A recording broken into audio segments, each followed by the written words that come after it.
Hello everyone, welcome back to the channel. I am Satyam. In this video, we are going to discuss your chapter number 1, Introduction to Microeconomics of class 11 and for class 12 also.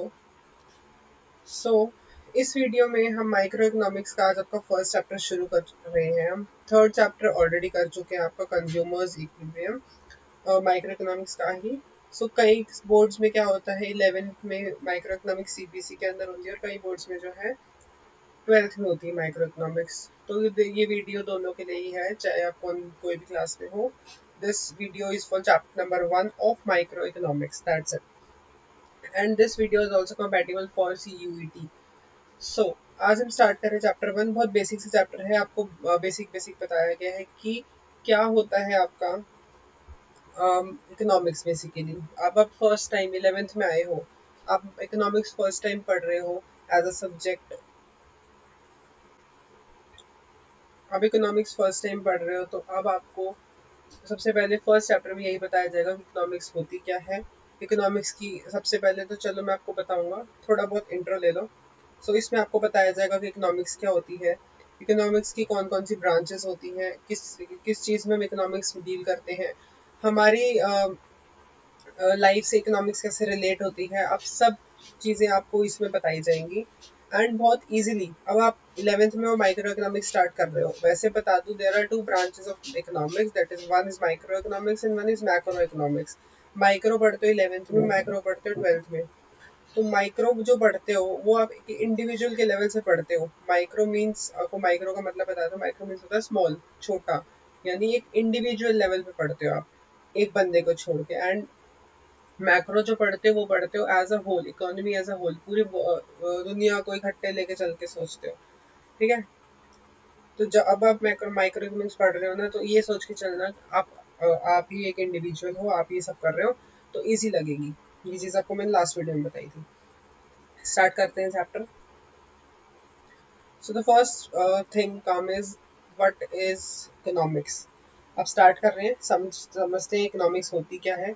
So it is the size of human behavior concerned with the allocation of resources, of scarce means resources, in such a manner that a consumer can maximize their satisfaction, producer can maximize their profits, and society can maximize its social welfare. तो basically क्या होता है आपका economics. वो कहता है it is a size of human behavior concerned with the allocation of scarce resources in a such a manner the consumer can maximize satisfaction, produce maximize profits, and society can maximize the social welfare. तो ध्यान से समझो economics क्या होता है. वो कह रहा है कि इकोनॉमिक्स होता है कि हमारे पास जो रिसोर्सेज हैं उसको हम इस तरह से एलोकेट करें कि जो कंज्यूमर है वो जो कंज्यूमर है अपना सेटिस्फेक्शन को मैक्सिमाइज कर ले, जो प्रोड्यूसर है वो अपने प्रॉफिट्स को मैक्सिमाइज कर ले, और जो सोसाइटी है वो अपने सोशल वेलफेयर को मैक्सिमाइज कर ले. तो आपने इकोनॉमिक्स को 3 बेसिस पे देखना है. ठीक है. इकोनॉमिक्स क्या है, इकोनॉमिक्स में क्या होता है बेसिकली कि हमारे जो रिसोर्सेज है वो स्केयर है. ये सारी मीनिंग आपको आगे समझ आएंगे, अभी हम सिर्फ बात कर रहे हैं इकोनॉमिक्स की. अब पहले यहाँ ना एक एक वर्ड समझो. कंज्यूमर, कंज्यूमर कौन है, हम लोग जो चीज़ें कंज्यूम करते हैं. प्रोड्यूसर कौन है, जो लोग बनाते हैं, सोसाइटी, हम सारे. ठीक है.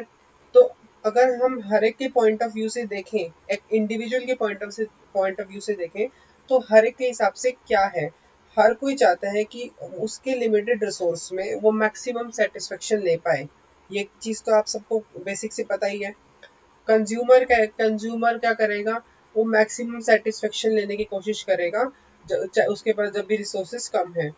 प्रोड्यूसर क्या करेगा, रिसोर्सेज कम होने के बावजूद वो ज़्यादा से ज़्यादा प्रॉफिट कमाने का सोचेगा. सोसाइटी क्या करेगी, वो क्या कहते हैं, रिसोर्सेज कम होने के बावजूद भी वो सोशल वेलफेयर करने को मैक्सिमाइज करेगी. समझे. अगर मैं आपको एक छोटी सीधी सादी डेफिनेशन बताऊं इसको छोड़ के, तो वो सुनो. बेसिकली इकोनॉमिक्स है क्या, आपको इसमें मैं बताता हूँ. इकोनॉमिक्स क्या है, देखो.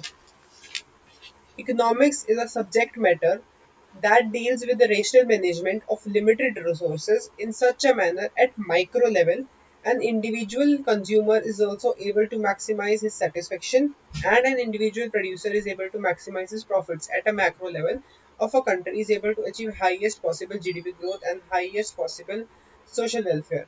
Briefly, we can state that economics is study of optimum utilization of the same resources in a manner such that individual gain is maximized at macro level and social welfare is at macro level.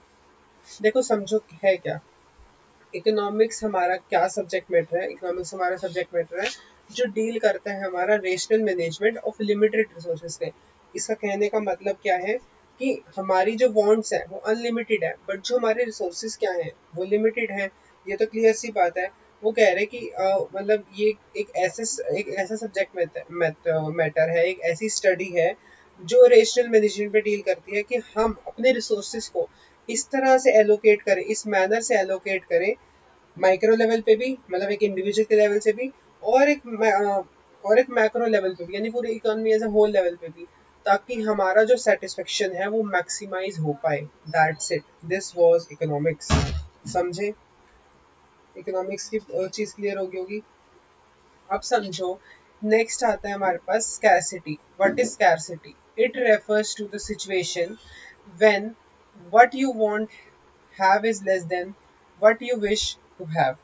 और scarcity की क्या हो सकती है? Scarcity implies a situation where supply of resources is less than the demand of the resources. अब देखोगे यहाँ थोड़ा कॉम्प्लेक्स में लिखा हुआ है। अब अगर मैं आपको एक वर्ड में समझाऊं, जैसे मैंने यूटिलिटी का बताया था आपको कि यूटिलिटी इज बेसिकली सेटिस्फेक्शन, तो स्कारसिटी की यहाँ से सीधा सीधा एक वर्ड याद रख लो, दैट इज किसी चीज की कमी होना। स्कारसिटी का स्केयर, कोई चीज स्केयर होना यानी कम होना। सो बेसिकली स्कारसिटी क्या होती है? स्कारसिटी इस किसी चीज की कमी होना। देखो scarcity means, देखो लिख भी रखा है, it refers situation when we when what you have is less than what you wish for। मतलब जो हमारे पास होता है वो हमेशा कम होता है जितना हम सोचते हैं। बेसिकली जितनी रिसोर्सेज की सप्लाई है वो कम है डिमांड, जितनी डिमांड कर रहे हैं हम रिसोर्सेज की। अभी डिमांड सप्लाई तो आपको इतनी जल्द समझ नहीं आने वाला, बिकॉज आप फर्स्ट चैप्टर पढ़ रहे हो, अभी घुसे हो इकोनॉमिक्स में, पहली बार पढ़ रहे हो, तो इस चीज से आप कंफ्यूज 100% हो गए। तो स्कैरसिटी सीधे सादे शब्दों में बोलूँ तो यही होता है, किसी चीज की कमी होना बेसिकली स्कैरसिटी कहलाता है। ठीक है, यहाँ भी लिख रखा होगा, आपकी मैं बुक में से ही पढ़ा रहा हूँ साथ साथ। Resources are not only scarce but have alternative use as well, कि हमारे जो रिसोर्सेज है वो खाली स्केयर नहीं है यानी कम नहीं है, बट उसके अल्टरनेटिव यूज भी है। और ये स्कैरसिटी ऑफ रिसोर्स एक यूनिवर्सल प्रॉब्लम है, इसका कोई वो हार्ड फैक्ट नहीं है लाइफ का। ठीक है, दिस वॉज योर स्कैरसिटी। ठीक है, बेसिकली एक वर्ड याद रख लो, स्कैरसिटी मतलब किस चीज की कमी होना। ठीक है, अब आते हैं चॉइस। ये थोड़ी बेसिक सी डेफिनेशन है जो इतनी इंपॉर्टेंट नहीं है, आपको इसमें से डायरेक्ट क्वेश्चन तो मिलने से रहे। Choice refers to the process of selection from available limited alternatives, कि जो भी हमारे पास अल्टरनेटिव्स हैं, जो भी हमारे पास चीजें दी हुई हैं, वो मतलब उनमें से सिलेक्शन करना is basically choice. Resources are limited but resources can be allocated to alternative use. Resource हमारे लिमिटेड है बट वो एलोकेट हो सकते हैं अल्टरनेटिव यूजेस के लिए। अब एक और इसमें आई थिंक आपको आंसर गिवन नहीं है, गिवन है तो अच्छी नहीं दी हुई, तो समझो एक वर्ड आता है इकोनॉमिक प्रॉब्लम। क्या है economic problem? Economic problem is the problem of rational management of resources or problem of optimum utilization resources. It arises because there is scarce and resources have alternative use. देखो economic problem क्या है? Economic problem एक ऐसी problem है rational management की जिसमें there is a optimum यानी ज्यादा यूटिलाइजेशन होता है रिसोर्सेज का, दो चीजों की वजह से, जब हमारे पास रिसोर्सेज स्केयर होते हैं और रिसोर्सेज के जब अल्टरनेटिव यूज होते हैं। That's it. देखो ये दे रखा है आपको, it implies scarcity causes choice. Scarcity causes choice की अगर हमारे पास रिसोर्सेज कम है मतलब रिसोर्सेज कम है बट हमारे पास, तो हमारे क्या हो जाएगा, चॉइसेस क्रिएट हो जाएंगी, हम ये चुने ये चुने ये चुने। Choice imply decision making, choice implies decision making, और अगर चॉइस होगी तो then we have to make one decision कि हम एक पाथ लें, तो वही उससे डिसीजन मेकिंग की वो क्रिएट होते हैं। Decision making relate to uses of limited resources such a manner that a consumer get maximum satisfaction and producer and gets a maximum profit and society gets maximum welfare. Clear सी बात है कि decision making relate to use of limited resources, कि decision जो भी लें वो इस वे में लें कि जो हमारे पास लिमिटेड रिसोर्सेज है ना, उसको हम इस तरह से मतलब वो करें, इस तरह से यूज करें, जो कंज्यूमर है उसको तो मैक्सिमम सेटिस्फेक्शन मिल जाए, जो प्रोड्यूसर है उसको मैक्सिमम प्रॉफिट मिल जाए, और जो सोसाइटी है उसको मैक्सिमम वेलफेयर मिल जाए। ठीक है, समझे इतनी बात? क्लियर? अब हम आते हैं नेक्स्ट पे, that is micro and macro economics. अब आपको मैंने समझा दिया कि इकोनॉमिक्स की हमारे पास दो ब्रांचेस होती हैं, one is micro and one is macro. ठीक है, ये थोड़ा सा बाहर लिखेगा नहीं, यहाँ लिख देता हूँ, मैक्रो। ठीक है, माइक्रो का मतलब भी समझो। The word micro derives from the Greek letter micros which means small. इसका मतलब होता है small, and it studies the economic activity of an individual unit, like individual firm, individual industry, market. तो माइक्रो इकोनॉमिक्स क्या है? Micro economics जो word है वो डिराइव हुआ है एक वर्ड माइक्रोस से, जिसका मतलब होता है स्मॉल यानी छोटा, और ये स्टडी करता है इकोनॉमिक एक्टिविटी जो एक इंडिविजुअल लेवल पे डील करती है, एक इंडिविजुअल से डील करती है। जैसे एक इंडिविजुअल फर्म होगी, एक इंडिविजुअल अपनी इंडस्ट्री होगी, एक इंडिविजुअल मार्केट होगी। ठीक है, अब आती है macro economics. This macro economics 12th में पढ़ते हो। The word macro derives from the Greek letter macros, which means large, जिसका मतलब होता है बड़ा, and it studies the economic activities related to the economy as whole। पूरी इकोनॉमी को लेके चलते हैं मैक्रो इकोनॉमिक्स में, and it is with the aggregates such as national income, total employment, general price level। ठीक है, और इसमें हम क्या क्या पढ़ते हैं बेसिकली आपको बता रखा है। एग्रीगेट्स पढ़ते हैं हम, जैसे नेशनल इनकम पढ़ते हैं, टोटल एम्प्लॉयमेंट पढ़ते हैं, जनरल प्राइस लेवल पढ़ते हैं। ठीक है, अब ये जो चीजें हैं, market demand and aggregate demand. देखो, it is means demand for all the consumer of a single commodity, and aggregate demand, it is demand for all the consumer for all the commodities of different commodities। इसमें क्या होता है, एक single commodity के लिए होता है, and this is for micro economics, और ये किसके लिए होता है, for different commodities which is for macro economics। not that much important। अगर मैं आपको अभी तक बताऊं, क्या आपको दिमाग में रखना है which is micro and macro, और एक आपको scarcity याद रखना है, बस इसमें से और कुछ इतना याद करने की जरूरत नहीं है। ठीक है, अब this is the difference between micro economics and macro economics. The direct question आता है इसमें कि डिफरेंस बता दो भाई। तो सबसे पहले आप लिखोगे उसका मीनिंग। तो आपको ये पता चल गया, it is the study of individual economic unit of economy and it is the study of economy as a whole. फिर लिखोगे एग्रीगेशन, कि इसकी डिग्री क्या है एग्रीगेशन की। फिर उसके बाद में थोड़ा और इसको ब्रॉड करता हूँ। देखो, this is the limited degree of aggregation. इसमें लिमिटेड डिग्री होती है, इसमें वास्ट डिग्री होती है। जैसे an industry is an aggregation of firm, और इसमें study of all industries, national income. इसमें हम एक इंडिविजुअल पे वाइज पे पूरे पे जाते हैं। इसके टूल्स कौन से होते हैं, इंडिविजुअल डिमांड और इंडिविजुअल सप्लाई। इसमें आप डिमांड सप्लाई पढ़ते हो बेसिकली, जो पढ़ोगे आगे। इसमें पढ़ते हो aggregate demand and aggregate supply. इसका अदर नेम क्या है, प्राइस थ्योरी, और इसका नाम है income and employment output theory. इसकी जो सेंट्रल प्रॉब्लम है वो है एलोकेशन ऑफ रिसोर्सेज की प्रॉब्लम ऑफ चॉइस की। ठीक है, और इसकी क्या है, with the determination level of income and employment and the fuller utilization of growth and resource related principle and policies. इसकी है कि प्रॉब्लम ऑफ चॉइस की, मतलब हमारे पास प्रॉब्लम ऑफ चॉइस क्रिएट होती है, और हमारे पास रिसोर्सेज, एलोकेशन ऑफ रिसोर्सेज की, कि हमारे पास रिसोर्सेज तो अनलिमिटेड, कि हमारे रिसोर्सेज तो अनलिमिटेड और लिमिटेड हैं, बट हमारे वांट्स अनलिमिटेड हैं। इसके जो मेन डिटर्मिनेंट्स होते हैं, वो इसका होता है प्राइस मेन डिटर्मिनेंट, और इसकी होती है इनकम मेन डिटर्मिनेंट। और ये भाई किससे डिराइव हुए, तो आपको अभी बता ही दिया मैंने। ठीक है, this is the difference between micro and macro. ठीक है, तो आप ये वीडियो में आपको मैं को थोड़ा सा और डिटेल कर देता हूँ। माइक्रो इकोनॉमिक्स देखो क्या होता है, इसमें आप तीन चीजें पढ़ते हो। थ्योरी ऑफ कंज्यूमर बिहेवियर, जिसको आप थ्योरी ऑफ डिमांड भी बोल सकते हो, theory of supply and price theory. तो आपका ये तीन यूनिट्स में आपका बेसिकली चैप्टर हुए पार्ट दिए। ठीक है, थ्योरी ऑफ कंज्यूमर बिहेवियर और थ्योरी ऑफ डिमांड में क्या पढ़ते हो, कि जो हमारा कंज्यूमर है वो किस तरह से अपनी इनकम को अलग अलग जगह एलोकेट करे ताकि उसका सेटिस्फेक्शन मैक्सिमाइज हो पाए।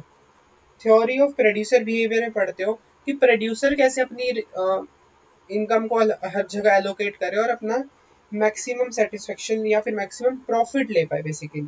और थ्योरी ऑफ प्राइस में ये पढ़ते हो कि हमारे जो गुड्स प्रेजेंट है इकोनॉमी में उसके प्राइस कैसे डिटरमाइन करते हैं, बेसिकली प्राइस थ्योरी में वो पढ़ा जाता है। जो आपकी बेसिकली जो ये आपकी यूनिट है ना, नाम है बुक का माइक्रो इकोनॉमिक्स, और इसका अदर नाम है प्राइस थ्योरी। तो ये price theory, theory of price जो लास्ट चैप्टर है वो मार्केट वाला, वो है मेन। अब जैसे 12th क्लास में मैक्रो इकोनॉमिक्स है, इसकी यूनिट का नाम है theory of income and employment, मतलब सेम है। तो वो चैप्टर भी इंपॉर्टेंट है सबसे, और ये भी इंपॉर्टेंट है। ठीक है, अगर मैं बात करूं मैक्रो की, तो मैक्रो की तीन चीजें होती हैं। Theory related to equilibrium in the economy, जिसमें हम एडी इक्वल टू एएस वाला पढ़ते हो, और theory related to disequilibrium in economy, यानी जब एडी डिमांड ज्यादा होगी सप्लाई कम होगी, जब सप्लाई ज्यादा होगी डिमांड कम होगी, वो चीजें। और theory related to the correction of disequilibrium in economy, इसके अंदर आप तीन पॉलिसी पढ़ते हो। मॉनेटरी पॉलिसी जो आप मनी एंड क्रेडिट में पढ़ते हो, फिजिकल पॉलिसी जो गवर्नमेंट की पॉलिसी होती है, और बजटरी पॉलिसी बोलते हैं जो गवर्नमेंट बजट आता है हर साल, एक्सचेंज रेट पॉलिसी जो फॉरेन एक्सचेंज वाले चैप्टर में पढ़ते हो। बेसिकली दिस वाज योर जो आपकी बुक में गिवन था। ये बुक मेरे पास है, मैं पूरा इसमें से बताता चारों साथ साथ, क्योंकि साथ साथ इसमें साथ कुछ मिस ना हो। अब आते हैं हमारा types of economics, which is positive and normative economics. Economics हमारे पे दो टाइप की है, इकोनॉमिक्स एंड नॉर्मेटिव। दोनों बहुत इंपॉर्टेंट है, आना आना आ जाता है पेपर में इसका क्वेश्चन। पॉजिटिव इकोनॉमिक्स क्या होती है? It deals with the economic issue related to past, present, future, and it deals with the economic situation which can be studied by using the facts and figure. तो positive economics वही economics होती है जो facts और figure पे depend करती है। Basically जो पास्ट पहले, प्रेजेंट आपका, फ्यूचर बाद में वाली चीजों को रिलेट करते हैं। जैसे एग्जांपल होगा 22% ऑफ इंडिया लाइज अनएम्प्लॉयड, कि 22% जो इंडिया की पॉपुलेशन है वो अनएम्प्लॉयड है। फैक्ट है, फिगर है। ठीक है, किससे डील कर रहा है? फास्ट प्रेजेंट फ्यूचर से, और इसको हम वेरीफाई कर सकते हैं। बेसिकली क्वेश्चन आता है कि पहचानो पॉजिटिव इकोनॉमिक्स से नॉर्मेटिव है, वो आगे अब डिफरेंस में समझ आ जाएगा।